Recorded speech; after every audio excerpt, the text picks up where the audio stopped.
నువ్వు నూరుతున్నప్పుడు బయట తోటి చెమట నువ్వు తుడుచుకున్నప్పుడు దండాన నీ సొక్కారేస్తున్నప్పుడు నీ ఒంటి వాసన తెగ గుర్తొచ్చినప్పుడు రెండు చేతులెత్తి చుట్టూ మలిసినప్పుడు జెండు కత్తుకొని పడుకున్నప్పుడు అలసిపోయి నువ్వు ఆవలించినప్పుడు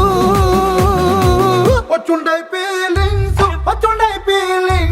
వచ్చి వచ్చి చంపేస్తుండై